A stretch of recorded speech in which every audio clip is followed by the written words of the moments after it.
Olá pessoal, nosso bate-papo com hoje é com o Dr. Daniel Sanino. Daniel é advogado aqui em nossa cidade e também é membro da Comissão de Direito Previdenciário da OAB Avaré. E ele vai nos falar de direito previdenciário, porque muitas dúvidas surgem com essas mudanças de governo, então o Daniel vai nos ensinar as mudanças que nós estamos tendo aí. Daniel, primeiramente, muito obrigado por você ter vindo aí para a gente bater um papo e passar para a turma aí o que é as mudanças, quais são as mudanças. Bom, primeiro, boa noite, boa tarde, bom dia, né? Quem assistiu, pega. Boa noite, boa tarde, bom dia. Isso. Agradeço pelo convite, é uma grande honra, é uma grande satisfação poder participar do programa e falar de direito previdenciário, que é um ramo do direito que atuo faz 20 anos, gosto bastante. Você tem uma história com o direito previdenciário, você trabalhou no INSS. Deu aula de previdenciário. Isso.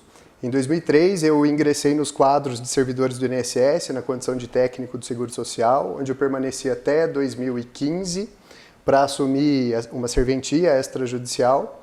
Permaneci por 4 anos, até estava bem classificado em outros concursos de serventia, mas eu senti muita falta do direito previdenciário. Voltou. E voltei a atuar na atividade, né? Aí não mais como servidor do INSS, como advogado.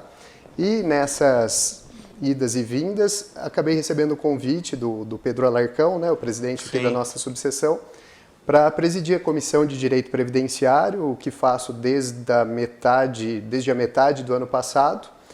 E na condição de presidente, nós temos uma comissão, agora falando um pouquinho da comissão, né, com 10 integrantes. São integrantes membros efetivos, né, advogados que atuam na área. Eu quis formar uma comissão bem técnica, o pessoal tem me ajudado bastante, inclusive o Dr. André Matos, né? Sim. Dr. Felipe Parra, Leonardo da Silva Alves, Marcela Fileto, Camilo. Tem servidores do INSS também nessa comissão como membro colaborativo. Tem serventia extrajudicial também como membro colaborativo, porque existe uma interconexão, né? Os registros de óbito, nascimento, todos esses registros acabam desaguando lá no INSS para acessar benefício, para conceder salário maternidade. Então eu acabei chamando um pessoal, tem um médico perito também nessa comissão, e é uma comissão que tem por finalidade auxiliar os advogados e também difundir conhecimento para que mais pessoas possam se aproveitar dos direitos que advêm da Seguridade Social, né? Os direitos que advêm da Previdência, da assistência social. Porque é um ramo que a gente percebe, é lógico, nos outros ramos também tem disso, mas é um ramo que você precisa estar planejado. Se você não executa suas contribuições no momento oportuno, não vai produzindo provas de doença ou de união estável, a gente vai falar isso aqui durante o nosso bate-papo, você acaba em algum momento não tendo direito ao benefício porque você não se preparou para aquilo. Então é muito importante um conhecimento prévio de preparação para você poder acessar alguns dos benefícios da Previdência. Então essa é a ideia da nossa comissão, auxiliar os advogados, né, trazendo conhecimento, mais tecnicidade para os advogados e também fornecer para a população em geral, por meio de palestras que nós vamos fornecer durante o nosso triênio, e reuniões temáticas que vamos fazer, permitir que outras pessoas, que a população em geral possa conhecer os seus direitos e possa usá-los da melhor maneira possível. Né? Então é legal, né? Uma comissão ativa. Isso. Nós estamos tentando, de 3 em 3 meses, fazer uma reunião temática, então, com a Justiça Federal, com o CRAS aqui do município, com o INSS, com a Vara do Trabalho, porque hoje a gente tem uma conexão também, e depois explico um pouco mais disso durante o nosso bate-papo. Também, de tempos em tempos, a gente realiza palestras, então, além dessas reuniões temáticas, nós temos palestras, e todo mês nós temos um podcast que se chama Prevcast. Inclusive hoje está acontecendo, sendo transmitido pelo Instagram da Comissão de Direito Previdenciário, Eu não pude participar porque a gente está aqui nesse bate-papo, então a gente dividiu a comissão, tem o pessoal lá no Prevcast e a gente aqui trabalhando aqui. Que legal, todo mundo trabalhando. Todo mundo trabalhando na comissão. Hoje tem 6 da comissão trabalhando. Olha que legal. Daniel, me fala o que é essa revisão da vida toda, que toda hora a gente ouve isso. É o assunto do momento, né, doutor? A revisão da vida toda é o tema 1102, que está no STF, né? Eu vou contar um pouquinho da história dela. Em 1999, surgiu no nosso ordenamento jurídico a Lei 9786.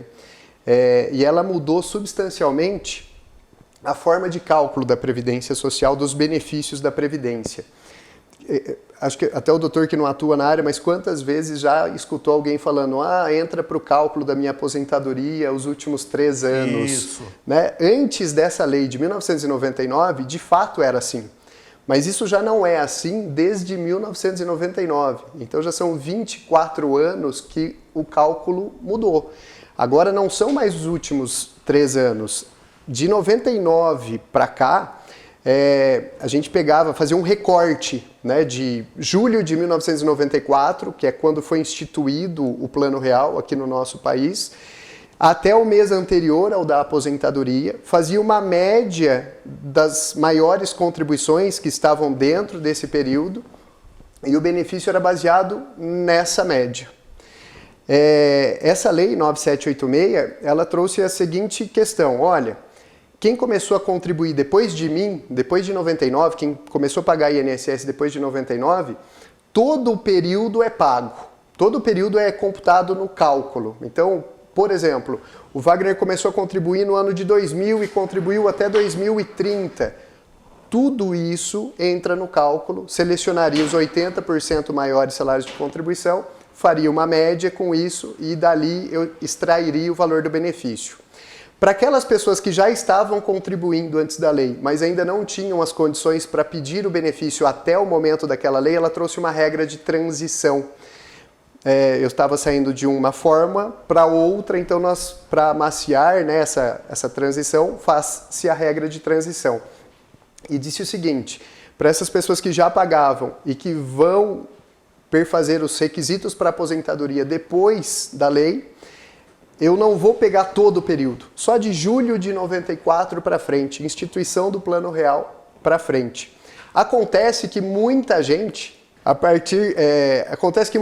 tinha contribuições altas antes de julho de 94 que seriam desprezadas do cálculo. Entendi. E aí a tese que foi colocada foi a seguinte, como uma regra de transição que tem por finalidade amortecer uma forma de cálculo benéfica para outra muito severa, se ela tem por finalidade amortecer, na verdade ela acaba sendo mais severa do que a regra permanente. E aí o STF decidiu o tema 1102 por 6-5. Bateu na trave. Foi, assim, apertadíssima, favorável ao segurado e disse o seguinte, a tese ficou no seguinte sentido, quando for vantajosa inserir as contribuições anteriores a julho de 94, pode fazer essa inserção. Ainda que o sujeito estivesse na regra de transição, ele pode se utilizar da regra permanente, fazendo contar os períodos anteriores a julho de 94. A decisão está tomada, não cabe mais recurso, salvo embargos de declaração, que inclusive o INSS já interpôs o embargo de declaração, e o INSS agora pediu a suspensão, mas o ministro Alexandre de Moraes, ele disse o seguinte, eu não vou suspender porque a tese já está definida, então eu quero que você me apresente em 10 dias um cronograma para que vocês definam como que vocês vão processar essas revisões. E depois que vocês me apresentarem o cronograma, eu verifico se suspendo ou não. Hoje é isso, o direito está reconhecido, mas ainda essa pequena celeuma a se discutir, ainda a se resolver. Mas o INSS, nos próximos dias, acho que o prazo é a semana que vem, vai apresentar o cronograma. E quem tem direito a essa revisão? Primeiro, as pessoas que têm contribuições anteriores a julho de 94, aquelas contribuições vantajosas, aquelas contribuições que são maiores antes de julho de 94, E também tem uma outra questão, né, que é preciso se avaliar, que é o prazo decadencial. Isso eu estava pensando. Porque existe decadência nessa revisão. Como é que se conta a decadência para fins de benefícios de direito previdenciário? Está previsto no artigo 103 da Lei 8.213. São 10 anos o prazo decadencial, e esse prazo começa a contar a partir do primeiro dia do mês da frente, aquele em que ele recebeu o primeiro pagamento. Então, muitos colegas, muitas pessoas fazem uma análise superficial no seguinte sentido. Eu olhei quando começou o benefício, que é chamado de DIB, e aí tem lá, DIB do benefício 2010, data do início do benefício 2010. Ah, já tem 13 anos o início do benefício, então esse sujeito não tem direito. Mas pode acontecer de ele ter, por quê? Às vezes é uma concessão judicial que aconteceu em 2014. Sim. O juiz fala assim, tem que pagar desde 2010 INSS, então a DIB, o início do benefício é 2010, só que o primeiro pagamento acaba se efetivando ali em 2014. Em setembro de 2014, por exemplo, se efetivou o primeiro pagamento. Como o prazo decadencial começa a contar do primeiro dia do mês da frente ao do primeiro pagamento, se o primeiro pagamento foi em setembro de 14, ainda que a DIB tenha sido em 2010, o prazo decadencial começou a contar em 1º de outubro de 14. Então ele tem até 1º de outubro de 24 para entrar com essa ação de revisão da vida toda. E aí é importante procurar um profissional, né? Porque sim. Essa é a importância da especialidade, né? Sim, essa é a importância da especialidade. E às vezes, Dr. Wagner, o fato de o sujeito fazer o pedido da revisão sem realizar antecipadamente os cálculos apropriados, pode ser que o benefício dele diminua ao invés de aumentar. Porque se ele apresenta para o INSS um pedido de revisão e o INSS percebe que a concessão está equivocada, para maior, ele pode sofrer um prejuízo no valor do benefício. Portanto, é importante a procura de um profissional para que seja feito o cálculo, verifique antes de entrar se é vantajoso e a partir daí ingressar. Você sabe que a minha sócia, a doutora Janina, ela tem uma fala muito interessante, que o advogado não pode usar o cliente de cobaia. Sim. Se chega o previdenciário para nós aqui no escritório, nós não pegamos, porque nós não militamos nessa área. Não é? Vai lá para você bate o olho e fala assim, não, isso aqui é assim, assim, assim. Essa é a importância dos colegas terem esse discernimento, né? Não usar o cliente vai lá como cobaia. Eu acho que não faz isso. Passa para o colega que sabe trabalhar com isso. É expertise, né? Tem expertise. Sim, de fato. É extremamente importante, sob pena de você trazer um prejuízo ao invés de um benefício, né, para o seu cliente. Daniel, o que significa verbação de tempo de contribuição? A conduta pode auxiliar na antecipação de uma aposentadoria ou no reconhecimento ao direito de algum outro benefício? Essa é uma questão extremamente interessante também, porque nós vivenciamos agora, nós estamos em 2023, boa parte das pessoas... Tem uma água aqui, viu? Oh, maravilha, rapaz! É água mesmo? Infelizmente é. Em 2023, né, esse pessoal que está se aposentando agora, eles começaram a trabalhar ali na década de 70, década de 80, final da década de 80, né? E muitos deles, no começo, no princípio, né, da vida laborativa, eles não realizam contribuições ou não são registrados formalmente ali na atividade empresarial, né, no emprego em que eles estão. E essa averbação, ela tem por finalidade garantir que nós busquemos meios alternativos de prova. Não está registrado em carteira? Tá bom. O que nós temos alternativamente para tentar comprovar que o sujeito trabalhou e a partir dessa prova, e aí eu posso chamar testemunhas para esse contexto probatório também. É importante ressaltar que a prova exclusivamente testemunhal no direito previdenciário não se admite para fins de comprovação de tempo de contribuição. Então eu tenho que fazer uma conjugação probatória, início de prova material documental mais testemunhas, para eu tentar, com esse contexto probatório conjugado, garantir que eu consiga computar como tempo de contribuição um período. É muito comum, por exemplo, o sujeito que trabalhou na roça, lá dos 10, 12 anos de idade até o seu primeiro registro, aos 20. Então a gente busca documentos desse intervalo, pode ser uma certidão do Instituto de Segurança aqui do Estado de São Paulo, né, do Ricardo... não me recordo o nome, é Instituto Ricardo Gumbeldaut, lá, alguma coisa nesse sentido, que ele tem o histórico ali de quando você tirou o seu RG, primeira via, você declarou tal profissão, a certidão de nascimento do seu filho, quando você vai ao cartório e fala assim, meu filho nasceu e minha profissão é lavrador, então você busca provas alternativas. Então, mas aí você conta, por exemplo, 10 anos, por exemplo, você conseguiu contar 10 anos que realmente ele trabalhou, mas não houve contribuição, não houve recolhimento. Sim. E daí?